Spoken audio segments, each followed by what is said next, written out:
Boa tarde, está a começar o debate da semana aqui na TSF e na Rádio Praia. São nossos comentadores António Trindade, Ricardo Vieira e Miguel de Sousa. Muito boa tarde e bom fim de semana. Boa tarde. Boa tarde. Bem-vindos ao debate. Vamos iniciar com uma nota de abertura de cada um dos intervenientes. Miguel de Sousa. É muito rápido, mas eu já que vi no programa estava previsto isso. Já agora lembrei-me de que havia uma coisa que me aborreceu e eu gosto de deixar aqui claro. Os partidos foram recebidos pelo professor Marcelo Rebelo de Sousa, pelo Presidente da República, para ele dar a sua opinião sobre a data das eleições. Ora, para já, acho que é uma ida a Lisboa de tanta gente, portanto, escusada para uma coisa tão simples que se faz por e-mail. Mas, para além disso, a mim o que me incomodou, mas incomoda-me mesmo, por isso eu quero deixar aqui, é a presença de líderes nacionais, de dirigentes nacionais dos partidos naquelas audiências. O PSD levou o seu secretário-geral, portanto, à reunião, então o Dr. Miguel Albuquerque e o Dr. José Prada, sobre si, nem chegam para representar o PSD Madeira sobre as eleições, ou é o PSD Nacional que marca a data, ou que sugere a data das eleições? Aquilo é um absurdo. Eu fui várias vezes a Belém pelo PSD Madeira, ia sempre até com o Jaime Ramos, que era o secretário-geral do PSD da Madeira, íamos lá os dois, portanto, sugeriram ao Mar Soares, lembro-me do Mar Soares, dizer, mas vocês não podem ter mais rotos, coisas, conversas assim. Mas eram madeirenses do PSD Madeira, portanto, com o Presidente da República, aquela coisa dos dirigentes nacionais. Há um líder de partido que até vai, o do CDS, vai, eu pensei que ele não vai a lado nenhum, se não for... das autonomias. Eu pensei que ele não vai a lado nenhum, se não for pelo CDS Madeira. Mas isto não pode ser. Isto é um downgrade da questão autonómica. Com a conivência dos partidos regionais, obviamente. Não, eles vão e levam, vão de braço dado. Penso que é uma exigência do Marcelo. Não, o Marcelo manda na casa dele, mas não é onde ele está a receber. Mas quem representa o PSD? Mas penso que é uma exigência do Quem Marcelo. representa o PSD? Ele não pode exigir coisas dessas. Mas penso Ele que... convoca o PSD e vai lá quem é tanto que o líder do PSD não foi. Portanto, e o PS, e já agora para se dizer tudo, o PS foram só do PS Madeira. Não foi mais ninguém. Portanto, essas exigências do Marcelo só valem na casa dele, nem não valem em Belém, pelos vistos. Fica o reparo de Miguel de Sousa. Ricardo Vieira. A minha nota de abertura é de perplexidade e questiono que mundo é este em que nós estamos a viver. 5 pessoas meteram-se num pequeno submarino e desceram às profundidades à procura do Titanic. Mobilizaram-se meios do Estado americano, Estado canadiano, uma parafernália de coisas ao serviço dessas 5 pessoas. No nosso Mediterrâneo, bem aqui próximo, dezenas e dezenas de pessoas morrem quando vêm da Líbia ou da África. Ninguém, não há mobilização de meios de Estado para isso. Ninguém vai procurar os seus corpos. Ninguém vai ver o que aconteceu. Isto é o mundo que temos. Até há dificuldade em recebê-los, não é? É complicado essa questão internacional. O português acabou de ter escapado a uma reserva para esse mergulho. António Trindade. A minha é rápida, era só para relembrar a vinda do Ministro das Infraestruturas cá à Madeira e a presença do Primeiro-Ministro durante o próximo fim de semana na região deveria servir efetivamente para um aproveitamento para discutirmos fortemente e o mais profundamente possível o tema das acessibilidades. Ainda hoje sentimos que a Binter eventualmente poderá renovar ou poderá haver um prolongamento da sua operação, mas a realidade é que foi tentar hoje fazer uma reserva na Binter Funchal Porto Santo para o dia 29 de agosto e não podia fazê-la.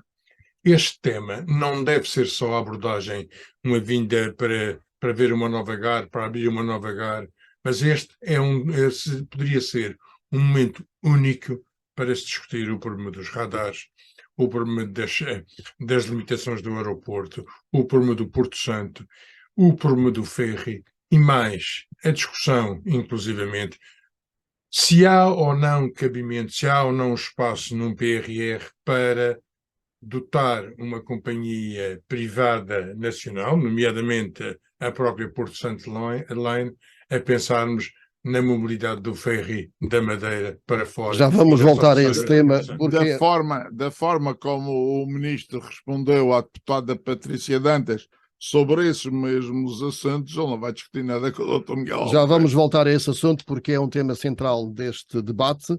Vou também já agora à minha nota de abertura, e ontem surgiu a notícia de que se vendem cada vez menos casas e apartamentos. Pelo terceiro trimestre consecutivo, as vendas de imóveis sofreram uma quebra. Há uma clara redução das vendas. O volume de negócios em imobiliário foi o mais baixo dos últimos anos, apesar de ser elevado. Os preços também começam a sofrer uma desaceleração, de acordo com dados do Instituto Nacional de Estatística.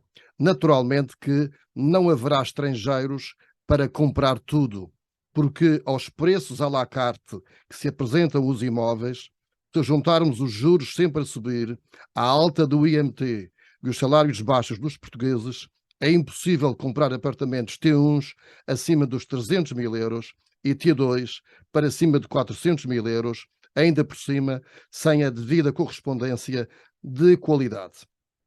Quem puder esperar, que espere, porque a loucura vai rebentar e de certeza vai baixar.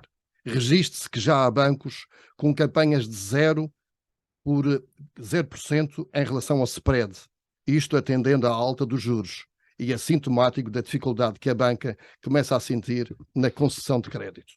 Fica também este reparo. Isso era um slogan publicitário de uma imobiliária qualquer. Não, é contra os preços loucos das imobiliárias, realmente. Bem, vamos ao tema que António Trindade já lançou, que é Galamba no Porto Santo, para lançamento e apresentação da nova GAR, que está no âmbito da concessão da ANA, e podemos começar pelo Miguel Sousa, que está ligado também à atual GAR, que agora vai abaixo. Sim, não sei se vai abaixo. Ainda Pelo menos falam numa GAR de raiz. 40 milhões de euros. Falam numa GAR de raiz, não sei. Sem perceber o contorno da situação, porque a Aerogar deve ser para qualquer coisa dentro de uma estratégia que eu pelo menos não conheço. Mas alguém vai, eu aliás estou curioso para ver, já como fui convidado a ir, já marquei o meu passagenzinha na Binter e vou lá ouvir o senhor ministro. Foi convidado pela ANA? Sim, convidado pela organização daqui, para estar pelo seu ministro, numa organização presidida pelo senhor ministro, com a presença do presidente do governo regional, é como deve ser. Portanto, por ser um homem histórico também em relação aos transportes na Madeira. Não, aquele Aerogar tem uma história muito comprida, mas é um aborto, entre aspas, porque não. Já foi feita depois de eu sair do governo, porque quando eu estava lá era para ser feita pelos sul-africanos. Entretanto, o professor Cavaco Silva não aceitou e declinou e pôs a ANA a construir a Aerogar. Entretanto, a Aerogar foi alterada do meu projeto para este que está feito. Portanto, este está feito, não é o projeto que eu tinha concebido para ser feito pelos sul-africanos. Já foi feito numa perspectiva de construir em Mangas, e para isso precisava de um andar superior. Uma das salas de embarque de uma das mangas foi transformada em bar, as outras estão para lá fechadas, e é assim que se fazem as coisas. Portanto, nunca foram colocadas as mangas, nunca foram usadas as salas de embarque, e aquilo foi inaugurado em 1995, portanto tem 18 anos, e vai abaixo e vão construir na Sabacoia. Portanto, alguma coisa vai ser construída. Mas é importante esta... Não venha a haver nenhuma comissão de investigação da Assembleia por causa desta porcaria. É importante que haja realmente uma GAR que tenha... Mas tem que ter uma estratégia. Não era algo para quê?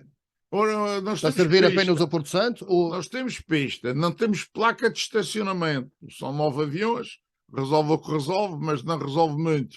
Também não é possível fazer muito mais. Agora, para que é Aerogar? Se me disserem, Sou capaz de dizer que concordo ou que não concordo. Mas eu, na minha opinião, esperávamos mais um tempinho para perceber toda esta envolvente de transporte marítimo, de aeroporto da Madeira e aeroporto do Porto Santo, como é que funciona.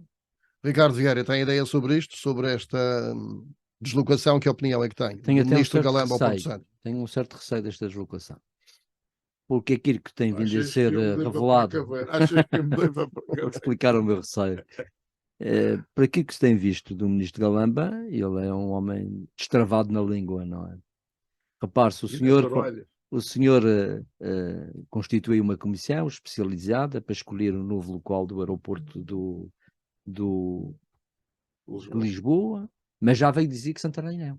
Antes mesmo da comissão dizer qualquer coisa, já se antecipou aos resultados da comissão. Isto significa que é uma pessoa que não tem moderação, nem bom senso para ser ministro, na minha opinião. Receio que o que ele venha a dizer ao Porto Santo seja uma coisa mais ou menos idêntica. Porque eu concordo aqui com o Miguel Sousa, quer dizer, não faz sentido nenhum pensar numa nova GAR sem ter primeiro a estratégia definida. E que será o aeroporto alternativo para quando o aeroporto da Madeira fechar? E Só para que isso não precisa só da GAR.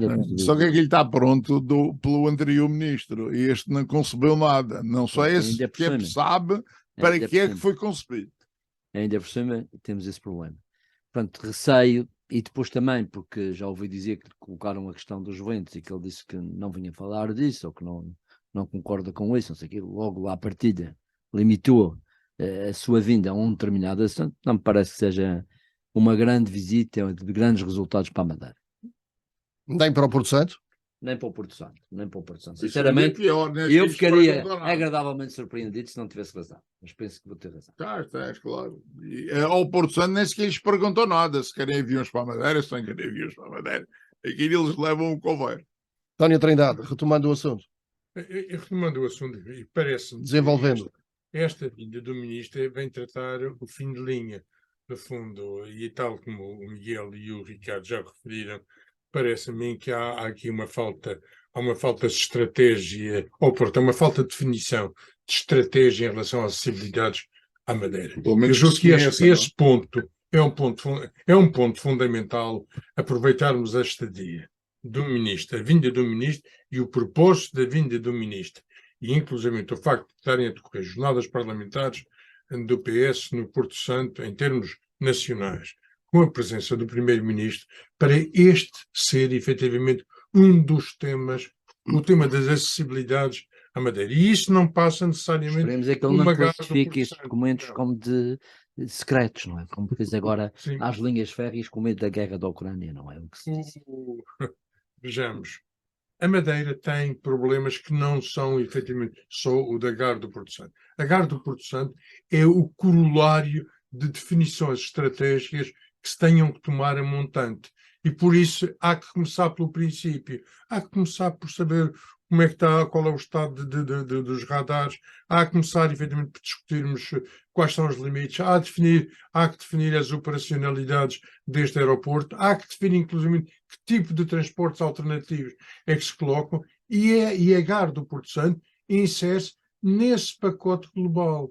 Vir fazer agora aqui todo um ato solene de estudo da nova GAR, sem saber efetivamente para que é que ela serve, onde é que ela se insere nesta estratégia de acessibilidades, corre-se o risco de eventualmente estar aqui a perder tempo e eventualmente perder dinheiro que podia ser inclusivamente destinado a outras...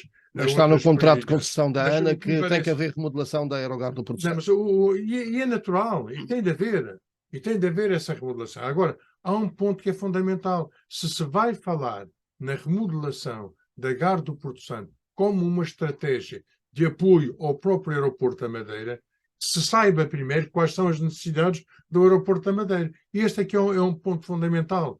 E isto, aliás, já em programas anteriores abordamos este tema. Este assunto é algo que deve ser assumido em termos de corresponsabilidade entre um presidente de um governo regional e um primeiro-ministro. Isto ultrapassa, inclusivamente, uma posição de ministros responsáveis. Há aqui a afirmação de um princípio da continuidade territorial. Tem de ser uma responsabilidade nacional, têm que ser cometidas responsabilidades e assumidas diretamente por um primeiro-ministro. Certo, vamos, entretanto, alongar mais esta presença do PS neste fim de semana. Miguel de Sousa, António Costa vem à Madeira com larga comitiva para as jornadas parlamentares. Com o grupo parlamentar Exatamente. E os seus apoiantes. E isto, em ano de eleições, tem significado especial? Esta visita ajuda o PS Madeira? É natural que a ideia é dar apoio ao PS Madeira e, portanto, fazer alguma coisa para dar visibilidade a quem faz pouco e aparece pouco. Por isso, eu penso que vão fazer. Eu sei que estão previstas várias atividades fora do trabalho do grupo parlamentar. A empresa que eu lidero vai ser visitada pelo grupo parlamentar do Partido Socialista e eu tenho muito prazer nisso e vou ter a oportunidade, segunda-feira de manhã, de apresentar António a nossa Costa realidade. António Costa já lá esteve e Não, elogiou já a brisa no Maracujá, não foi? Isso eu fui antes, já elogiou Pronto, a brisa, ainda era por isso- presidente da Câmara de Lisboa. Por isso vai lá outra vez. Continua a gostar da vida. Continua a gostar e ainda bem. Quem é que não gosta de O que é facto é que ele foi visitar nas vésperas das eleições nacionais. Agora, não sei se algum feitiço, agora vão outra vez lá. E bem que vão me dar a oportunidade de falar de temas importantes e sérios da atividade industrial e, nomeadamente, daquela em particular. Portanto, acho muito bem, isso é tudo bem-vindo e apenas os outros não aparecerem, pelo menos onde eu estou, não é? Portanto, Mas a minha cada um pergunta faz a minha pergunta tem mais de política e de partidário, que é, com o desgaste que o Governo da República tem tido, com as promessas de dossiês que estão por resolver, com o estado atual do PS Madeira nas sondagens, se esta visita ajuda realmente o PS Madeira. Não sei, não acredito que os madeirenses vão votar numa opção regional por causa de uma visita de um grupo parlamentar de um partido a nível nacional. Portanto, para aqueles que são as hostes locais, é importante, mobiliza e fala-lhes de ter alguma atenção em relação a esses políticos que vêm aqui, nomeadamente liderados pelo secretário-geral do partido e que ainda é primeiro-ministro. Portanto, acho que isto tem todo o interesse. Se estivesse no lugar deles, organizava isto também. Isto é fácil. Como o PSD também organiza reuniões do grupo parlamentar em todos os conselhos. Deve ser um impacto. Deve ter algum interesse. Portanto, acho que é o normal fazerem. Não faria sentido era não ser assim. O que isto seria de estranhar era o PS fazer esta reunião do grupo parlamentar noutro lugar qualquer onde os acontecimentos políticos não se prevêem para tão cedo. Ricardo Vieira, sobre isto, António Costa ajuda o PS Madeira nesta deslocação? Eu espero que ajude. Eu vou fazer aqui uma declaração bombástica, que é: eu quero que o Partido Socialista seja o segundo partido votado na região. Eu espero que isso continue a ser e que ele consiga de facto ser o receios do segundo JPP, partido. é isso? Acho que corre esse risco. E seria desastroso para a Madeira que não tivesse o Partido Socialista em segundo lugar. Porquê? Porque perderíamos um interlocutor nacional. Bem ou mal, o Partido Socialista tem uma grande representação nacional. O JPP não tem nenhuma. Ser um segundo partido JPP aqui na região, acho que é desastroso para o futuro da Madeira. As sondagens têm vindo realmente a melhorar a prestação do JPP e a reduzir a do PS. Tem tido uma campanha mais popular, mais efetiva, mais... É mais inteligente. Agora há uma coisa também que é verdade. Segundo o que vi estudos sobre isso, o Partido Socialista na Madeira é o eleitorado do Partido Socialista, o eleitorado mais nacional que nós temos. Ou seja, é o eleitorado que mais é fiel a uma estrutura nacional. Ao contrário dos outros partidos. Eu falo que é mais do Benfica do que do Madrid. É um pouco esse o princípio. Mais fiel ao relacionamento. Sim, tem uma grande fidelidade ao ideário nacional, que é uma coisa que os outros partidos não têm. Não há nada como dizer as palavras certas. E nesse sentido, a vinda do Primeiro-Ministro como Presidente do Partido e do Grupo Parlamentar, julgo que ajuda nesse sentimento e, portanto, pode naturalmente agregar, eventualmente, pessoas que estejam um bocadinho indecisas na área do Partido Socialista a votar no Partido Socialista. E o desejo que seja assim.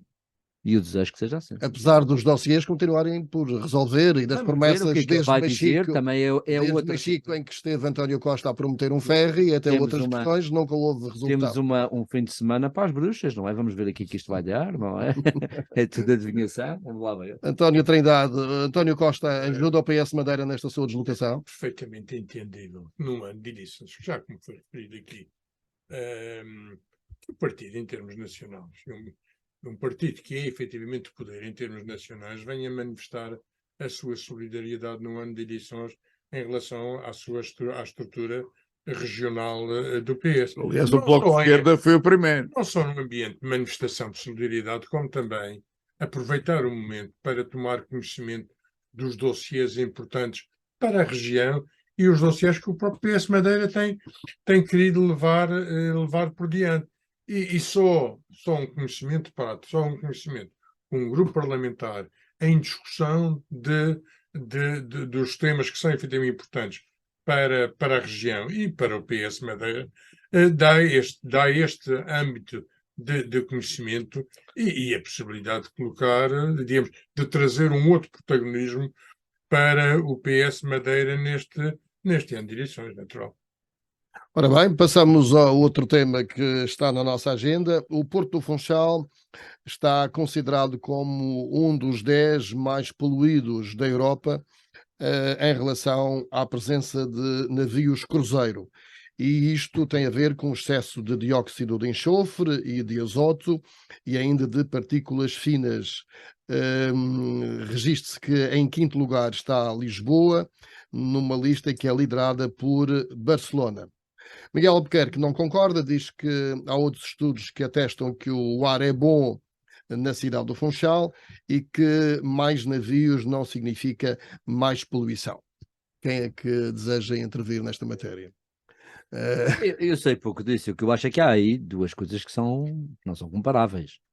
Uma coisa é o ar na cidade do Funchal, outra coisa é a poluição no Porto do Funchal, que não é necessariamente a cidade do Funchal. E também o que posso dizer sobre isso é que um dos grandes desafios ambientais que se colocam hoje é de facto nos cruzeiros e nos combustíveis que eles colocam. Nos cruzeiros e em toda a marinha, não é? Porque é de facto os barcos e os aviões são dos instrumentos os mais poluentes. E há grandes investigações feitas, felizmente com alguns resultados já, no sentido de reduzir a emissão de gases e de enxofre e essas coisas todas, provindas desses meios de transporte, de forma a que nós possamos ter um planeta mais saudável, não é? E, portanto, também não acho estranho que o Porto do Funchal tenha essa classificação, infelizmente, e espero que se tomem medidas para reparar, não é? Não vi nenhum estudo concreto sobre essas questões que estão aí levantadas no sentido contrário. E penso que isso tem que se colocar devidamente nos seus termos. Mas a presença de mais navios não significa mais poluição? Provavelmente, porque como mais carros no Funchal também significa mais poluição. Se forem então carros a combustíveis fósseis, naturalmente que vai significar mais poluição. O problema aqui terá que ser, e penso que toda a investigação que se está a fazer nessa matéria é impressionante, tecnológica, espetacular que se está a fazer, no sentido de reduzir as emissões, que para mim o maior problema ambiental não é propriamente no consumo, é na produção. E é aí é que se tem que atuar. E felizmente há de facto já grandes evoluções nessa matéria. António Trindade, sobre isto. Este tema do Porto Funchal evidentemente insere-se num olhar para o futuro e olhar para aquilo que efetivamente queremos para a região e queremos para o Funchal. E este tema de poluição no Porto Funchal tem que se colocar necessariamente quando se está a trazer o tema do aumento do próprio Porto para receber, evidentemente, mais navios. Ora, nós temos aqui duas áreas, desculpa. E para evitar os tsunamis. Para evitar os tsunamis. Pondo um hotel na ponta do Porto. Aqui, o problema é que é o aumento do Porto. Atualmente, vejamos. Não, a poluição. Se nós olharmos. Pois já vamos aí. Não, se nós olharmos para a gestão deste Porto, o que é que já se assiste? É que o Porto tem a sua capacidade, muitas vezes quase esgotada, em poucos dias no ano. Falarmos agora num aumento do Porto para trazer, efetivamente, mais barcos durante o ano é algo... Não é durante o ano, é durante o inverno. é um desafio. Não, é um desafio cuja rentabilidade, cuja análise financeira deverá ser efetivamente muito bem estudada. Mas o problema daqui, da poluição do Porto, depois, não é só, digamos, ao ter um aumento, ao ter um porto aumentado com mais barcos, e o que vai causar efetivamente de poluição nas próprias águas, e não é só da água na bacia do Funchal.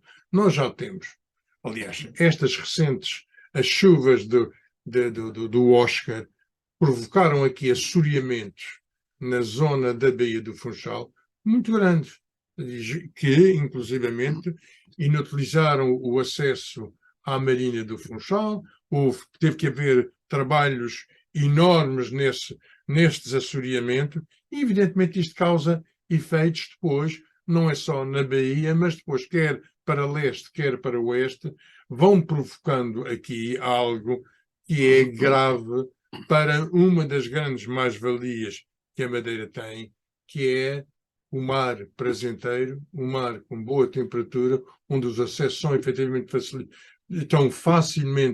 são facilmente conseguíveis, mas, evidentemente, índices de poluição, aumento de índices de poluição ou a perigosidade que isso possa efetivamente gerar, vai causar problemas necessariamente muito sérios, não é só para o turismo da Madeira, mas também para o próprio madeirense em si, para algo que é particularmente importante e que todo e qualquer madeirense sente, é a necessidade de efetivamente ter o acesso ao seu mar. Ora, índices como estes, agressões como estas ou perigos como estes são efetivamente graves para um futuro da Madeira, para um futuro do Funchal, nomeadamente para todo este congestionamento que já se sente. Ainda há pouco tempo tive a oportunidade de discutir este tema. Não nos podemos esquecer que a Madeira já ultrapassou o limite das camas possíveis à Madeira. Pelo que tudo o que se tem a pensar já ultrapassou. No plano, em termos não-se para mudar. Não-se para é verdade. Agora, o que acontece é que tem que se criar as infraestruturas de suporte destes aumentos. E aqui há algum cuidado a ter, efetivamente, no crescimento mas que se eu vai concordo fazendo. com isto, porque o alojamento local resolve esse problema. Temos mais gente e nem temos hotéis. Exatamente. Mas agora vamos ao Porto do Funchal, já agora. Essa que é, portanto, a questão, e que toda a gente percebe que aquilo é, portanto, um mar porco.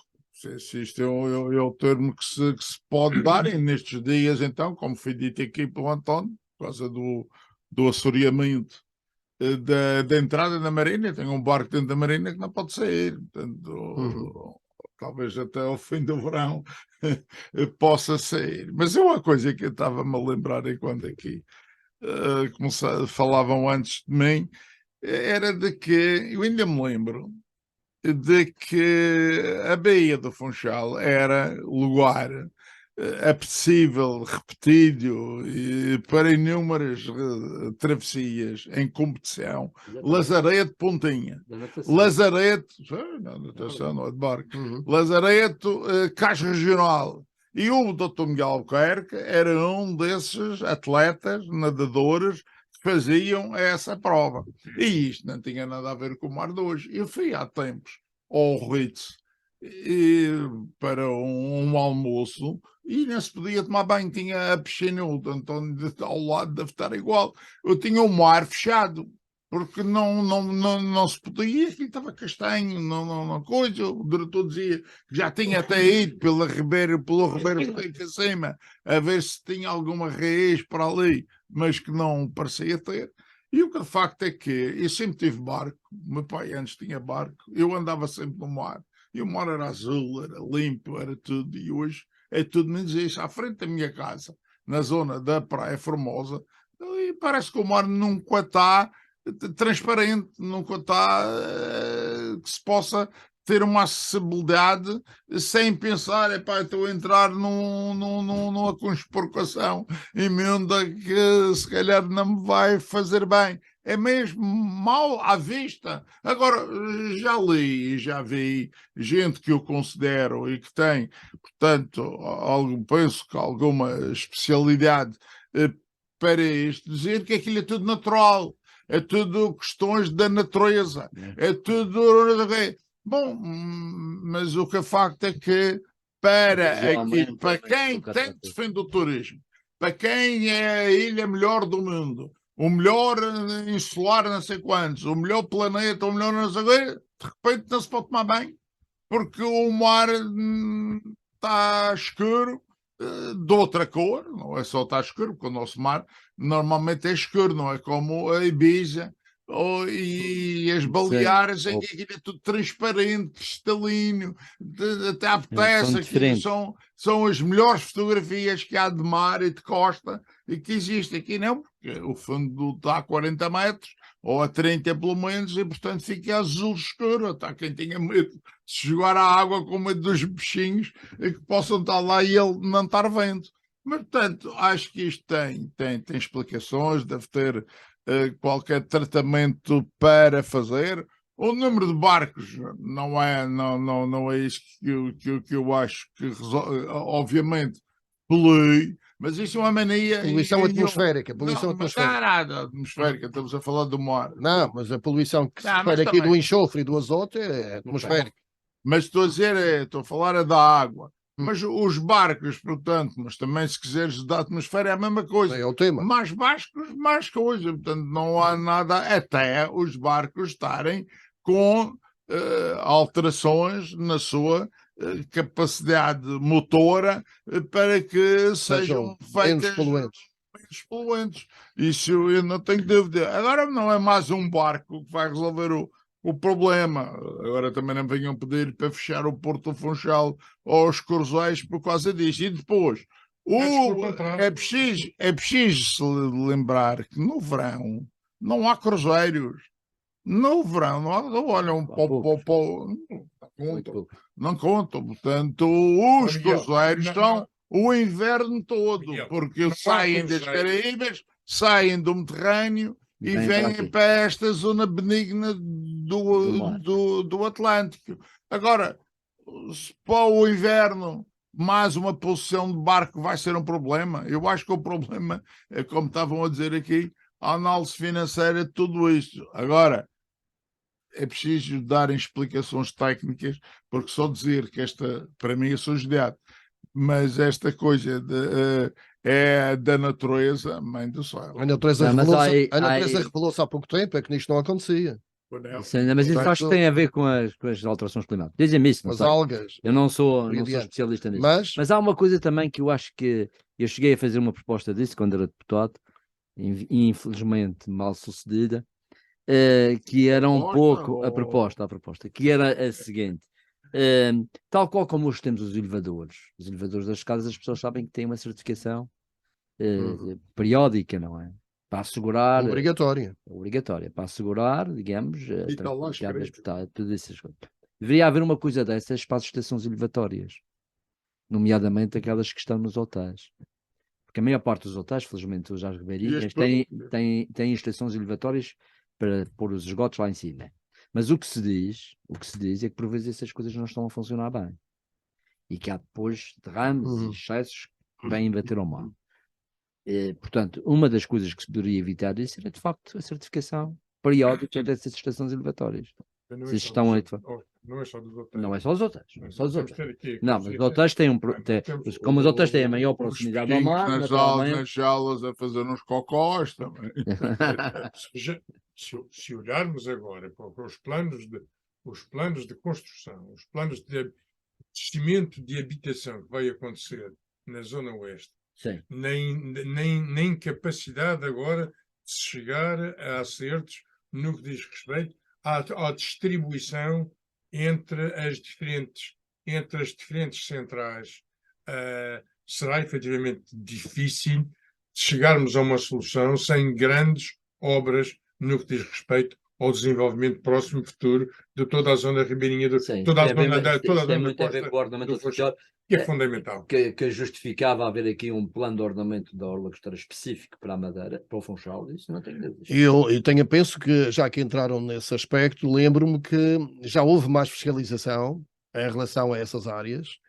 E lembro-me do tempo do Raimundo Quintal e do Costa Neves, em que havia bastante fiscalização em relação às águas costeiras. Sim. Havia intervenção e havia multas, havia Mas também na altura, uma fiscalização também notória. é preciso ver que os equipamentos da altura também não são os que são dos, são melhores, ou como dizem, não sei. São Qual a diferença entre a Costa Norte e a Costa Sul? É a população. É a população. Portanto, isto está tudo. Na Costa Norte não existe nenhum problema destes. Tanto no mar, o mar é lindo, espetacular. A tal natureza Só não se estar a manifesta mal. na Costa Norte. Como? O tal problema da natureza não se manifesta na Costa Norte. Não faço ideia. Eu estava a dar para mim que aguarda pelos especialistas a vir agora. Se olhar para a Costa Norte e olhar para a Costa Sul, é ilha mesmo. Portanto, agora a diferença é a população. Nem na Costa do Porto Santo, não é? Como? Nem no Porto Santo. Também não há. Esse fenómeno da natureza, o fenómeno da natureza é só aqui na Baía do Funchal, pelos vistos. A natureza só funciona aqui. Pois, é a conclusão que se pode chegar. E em relação a esta relação poluição atmosférica e aumento do Porto, estamos condicionados, digamos assim, nessa proporção. Mais aumento do Porto, mais navios. Nós vamos caminhar cada vez mais para que o princípio do poluidor pagador chegue a tudo isso. Mas amanhã, se quisermos fazer um cruzeiro num barco que está movido principalmente a combustíveis fósseis, vamos ter que pagar mais. Sim, mas há sobre isto. Vem aí, é de facto, medidas sobre essa matéria. Eu tenho um amigo que atrasaram-lhe a construção num apartamento da Madeira, ele não é daqui, mas atrasaram-lhe a construção de um apartamento na Madeira 6 meses. Ele era para estar pronto antes do final deste ano e só lhe vão entregar o apartamento no verão. Sabem o que é que ele vai fazer? Vai 6 meses dar a volta ao mundo num navio cruzeiros que é tão barato como ficar onde ele está hoje, que é num hotel no Porto. Portanto, ele vai fazer 6 meses de cruzeiro, porque não é mais caro. Portanto, é assim. Eu julgo que o tema que se tem que discutir aqui, isto não é só falar do Porto, ou só falar da poluição do Porto. Eu julgo que há um tema, não há dúvida, que a população da Madeira, em termos de utilização turística, tem vindo a crescer. A oferta a oferta hoteleira e a oferta do alojamento local tem que definir necessariamente novos parâmetros no que diz respeito às infraestruturas de suporte. Acresce que um aumento de movimento do Porto do Funchal é também um contributo muito localizado na cidade do Funchal que há que ter em consideração e não pode ser abordado só isto é como as acessibilidades, como a GAR do Porto Santo. Nós estamos a atalhar, infelizmente, a um tema hoje, outro tema amanhã, e a própria visão, quer em termos de ordenamento de território, quer em termos de acessibilidade, não está a ter aqui a sua função suficientemente abrangente e tratada efetivamente ao mesmo tempo. E assim perdemos tempo, perdemos as prioridades e as oportunidades, sobretudo, de resolver estes grandes temas. A questão dos cruzeiros, Leonel, terem... Eu acho que eu hoje ou esta tarde, fiz uma conferência em que apresentei um tema com alguma profundidade, que é a questão demográfica. E isto para vos dizer que a Madeira, nos seus dias normais de inverno, tem mais 100 mil pessoas do que a sua população. Nós temos sobre o planeta Madeira à volta de 350 mil pessoas. Mas o problema da Madeira é que somos pouca gente. Somos muito pouca gente. Isto precisa de mais economia, mais negócios, mais atividades, mais tudo. E isso só se pode fazer com mais gente. Singapura tem o tamanho da Madeira. E quando se fala no sucesso económico e financeiro de Singapura, é porque tem 5 milhões de pessoas. Não é porque tem o tamanho da Madeira. Porque senão toda a gente que tem o tamanho da Madeira era rica. Mas não, tem pessoas que a fazem rica. E a Madeira é uma coisinha pequenininha, é uma aldeia do Asterix aqui no Atlântico. Portanto, não dá atividade económica suficiente para gerar rentabilidade que dê para pagar estes 250 mil almas que nós temos aqui a ver. Não há dinheiro, não há atividade. Não, a gente agora mesmo. com a inteligência artificial, esta questão da população, se calhar vai também saltar um quê? bocadinho. Com a inteligência artificial, se calhar a necessidade da população, se calhar vai saltar muito. Vem para aí coisas novas. Mas vão inventar mais, vão inventar mais coisas. Precisas de mais população ativa. Precisas de mais, precisas de fazer crescer mais população. Ativa é o consumo de hora. Então chamas ativa e chamo consumo de hora. Eu quero é consumo. Eu quero é atividade económica, consumo. Porque eu não estou à espera. Eu não estou à espera que a indústria seja muito mais do que aquilo que é hoje, que é 6% do PIB. Portanto, vai ser mais que como? Vão inventar o que é que vão fazer de indústria? É que é impossível. Não tem a mínima hipótese. Portugal é 20% e tem todas as competências e as capacidades para ser desenvolvida em termos industriais e 20% é curto para aquilo que deveria ser. Ativa, o teu crescimento de população ativa não se circunscreve necessariamente só a atividades meramente industriais. Não, mas quem é que falou nisso? Não é isso? Não, de maneira nenhuma, mas... sobretudo a população ativa. Muito bem, mas o que é que me serve ter 500 mil pessoas ativas e depois também ainda piora o problema? Porque é preciso mais dinheiro para lhes pagar. E o problema da Madeira não é só um problema demográfico, que eu acho que existe de facto, mas há um outro problema que ainda é mais complicado, é que hoje a fixação das pessoas na Madeira não é regra. O que nós hoje temos cada vez mais é uma ilha de resorts, quer dizer, é uma ilha de quem vem cá passar tempos. Os nossos próprios naturais, que aqui nasceram, trabalham fora daqui. O Porto Santo dão os seus assim. rendimentos a outros países. Pagam os seus impostos noutros sítios. E vêm aqui consumir as férias e tal, passar aqui uns tempos com a família e tal, ir às praias, as poucas que reforma. Eu diria também, repare, mas há uma outra área, há muito estrangeiro. Também há. Tomou a decisão de vir Também para há, cá e também que há, paga também os há. impostos. São 11 Também mil. há. São 11 Também há. mil. São 11 mil, não são mais. São 11 mil. Ora bem, vamos para o último tema, a educação e a formação profissional. Isto tem a ver com também o desenvolvimento que estávamos a falar há pouco. Dizia que a educação e a formação profissional são pilares em qualquer sociedade para assegurar um futuro mais sustentado e a falta de mão de obra especializada está naturalmente ligada a isto tudo, ou seja, nomeadamente para a hotelaria, a restauração, a construção civil, e neste sentido pergunto se faz sentido uma aposta mais firme, mais visível na formação profissional e na educação. Um tema que António Trindade tinha sugerido, pode-se começar por si. É sobretudo mais formação, melhor formação, mas sobretudo mais adequada efetivamente às necessidades do próprio tecido produtivo. O que acontece?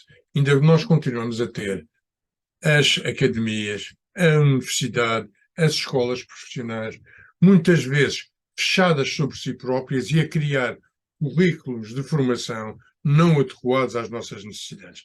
Há aqui um desafio que tem que ser feito e é permanente entre o setor empresarial e as próprias academias. Eu vou dar um pequeno exemplo da escola hoteleira.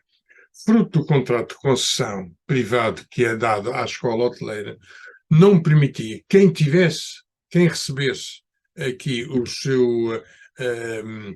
a sua dotação para tirar o curso, para fazer a sua formação escola hoteleira, depois não podia ter qualquer part-time fora. Não podia efetivamente ter uma formação a acompanhar aquela que estava a ter, inclusive na escola. Havia uma bolsa e quem recebesse bolsas não podia ter um part-time fora do seu emprego.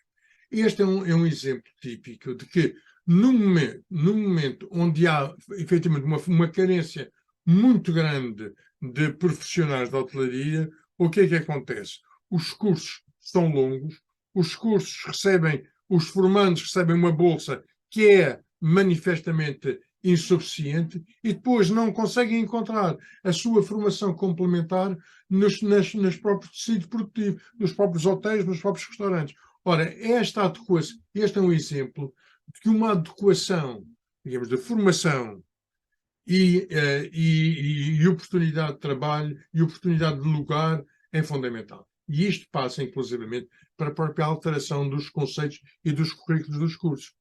Não faz sentido andarmos a fazer cursos de 3 anos para formar um bom profissional de restaurante, ou um bom profissional de bares, ou um bom profissional de andares. Evidentemente, os cursos têm que ser adequados, tem que haver aqui algum suporte das próprias empresas a quem efetivamente vão recorrer depois para ter esses formandos, esses profissionais, mas adequar, sobretudo, o currículo e o tempo à necessidade das empresas. Isto, se andarmos para trás no tempo, lembremos-nos, e nós temos sempre aqui este culto, muitas vezes, dos doutorismos e dos engenheirismos, é que, inclusivamente, criavam-se aqui um molde de um determinado curso para poder dar um título de doutor e, de repente, você tinha esta gente totalmente desinserida ou desadaptada, efetivamente, aos próprios quadros. Eu lembro-me sempre do que foi a importância das escolas, do que foi a escola industrial, do que foram os cursos profissionais, os cursos técnicos, evidentemente sem exigir, sem ter o mesmo grau de exigências curriculares, conseguia-se colocar profissionais mais cedo e mais bem formados no mercado. E este problema de carência de postos de trabalho passa também por isso. Nós temos cursos com tempo desadaptados e, sobretudo, a colocar jovens no mercado sem uma experiência prática suficientemente grande para ser aproveitado desde logo para as empresas. Miguel Sousa, sobre esta matéria, naturalmente que há falta de mão de obra para este tipo de atividades, que eu falava há pouco, restauração, hotelaria, incidem mais o António Trindade, mas também falamos na construção civil, por exemplo, em que há falta de pessoal especializado e a formação profissional, naturalmente, que é importante para estas matérias. Em título de brincadeira, já vimos que temos aqui 2 especialistas, uma em hotelaria e outra em imobiliária / construção civil. O problema é que nós não temos mão de obra, nem para a hotelaria, evidentemente, que aquilo que ocupa mais atividade, portanto, precisa de mais mão de obra, é natural que se sinta, ou se sinta mais. Eu, por exemplo, na minha atividade, eu não tenho tido esse problema.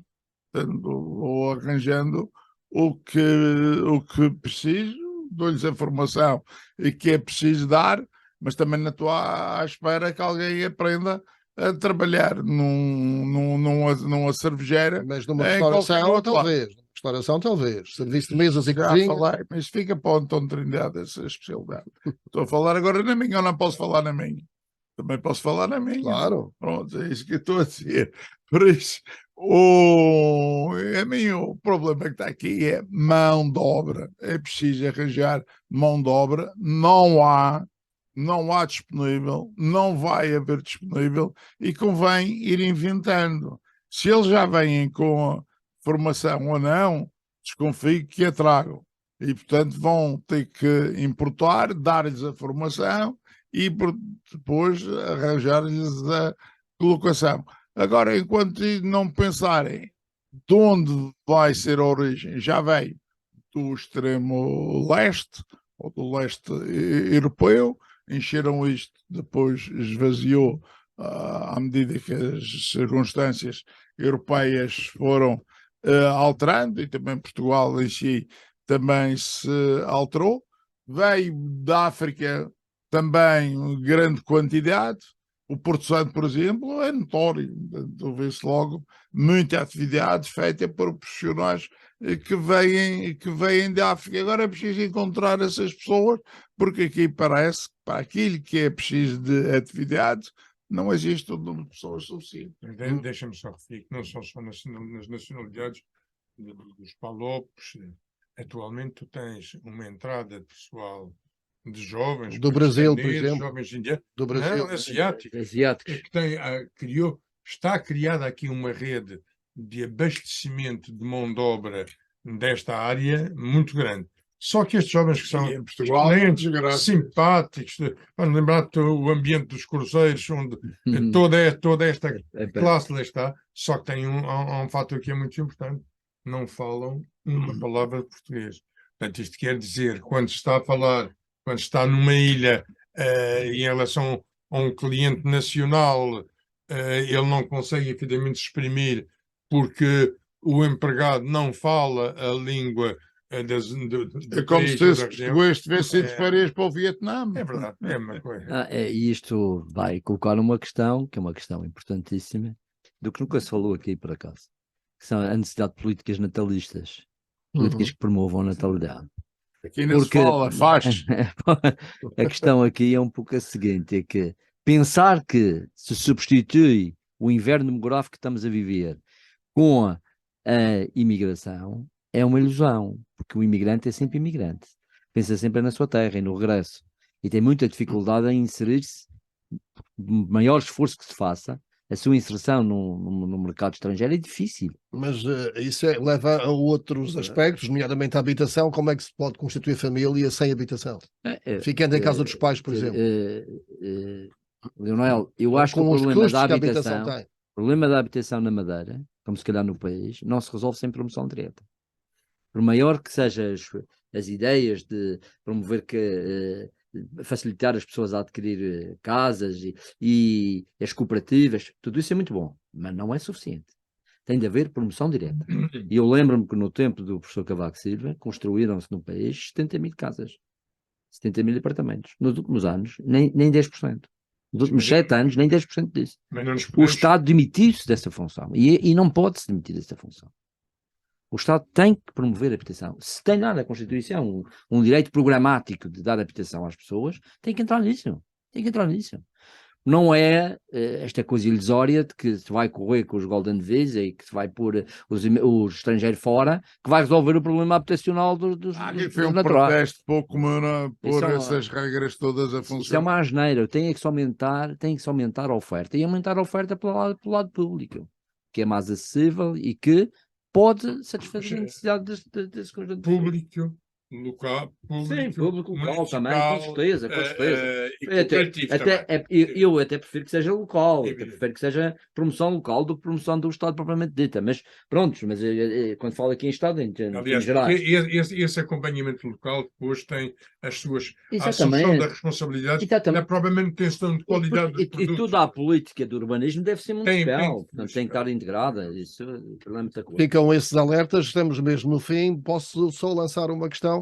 Qual é o futuro que vem imediato para o futebol profissional e o desporto da Madeira?